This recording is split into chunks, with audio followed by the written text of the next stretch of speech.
मोदी छोरे मोदी छोरे मोदी छोरे స్టిక్కర్ పట్టుకోండి సార్ సార్ ఆ స్టిక్కర్ పట్టుకోండి సార్ ఒకసారి ఆ స్టాప్ అని సార్ ఇచ్చేయండి సార్ ఒకసారి పట్టుకోండి సార్ చాలు జస్ట్ కాంగ్రెస్ పట్టుకోండి సార్ అంతే థ్యాంక్ యూ సార్ కాంగ్రెస్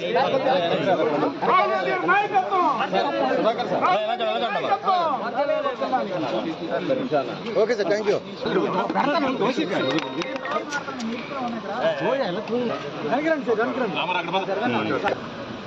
భారతదేశంలో ఉన్నటువంటి పౌరుల యొక్క హక్కుని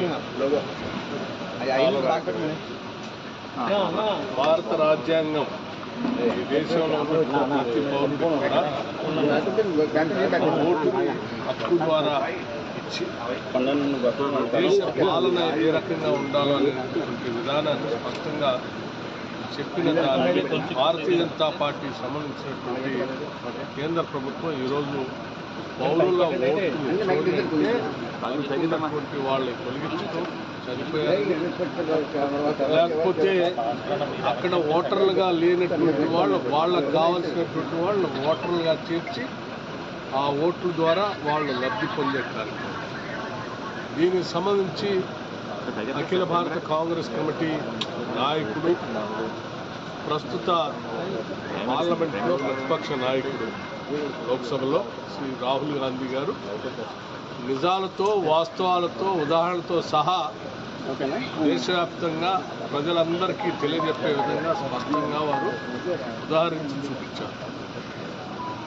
చూపించడమే కాకుండా చాలా స్పష్టంగా ఈ భారత ప్రభుత్వాన్ని, ముఖ్యంగా నరేంద్ర మోడీ గారి నాయకత్వంలో ఉన్నటువంటి ప్రభుత్వాన్ని సూటిగా ప్రశ్నించారు. ఓటు చోరీ ద్వారా ప్రజాస్వామ్యాన్ని కూని చేస్తూ ఉన్నారు, తద్వారా భారత ప్రజాస్వామ్యం పైన దాడి జరుగుతూ ఉంది, తద్వారా భారత రాజ్యాంగాన్ని కూడా తూట్టుపడవాలనేటువంటి ఒక కుట్ర దీంట్లో దాగి ఉన్నది. కాబట్టి ఓటర్లకు సంబంధించిన సమగ్రమైనటువంటి సమాచారాన్ని కేవలం హార్డ్ కాపీ కాకుండా సాఫ్ట్ కాపీ కూడా అందుబాటులో ఉండాలని చెప్పి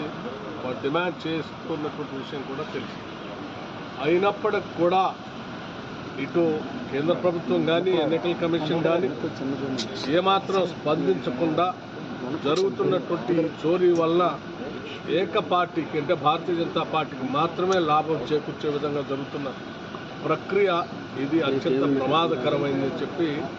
దీని ద్వారా ప్రజలను సమాయత్తం చేస్తూ రాహుల్ గాంధీ గారు చేస్తున్నటువంటి యాత్రకి, పోరాటానికి సంఘీభావంగా ఈరోజు దేశవ్యాప్తంగా అనేక రాజకీయ పార్టీలు,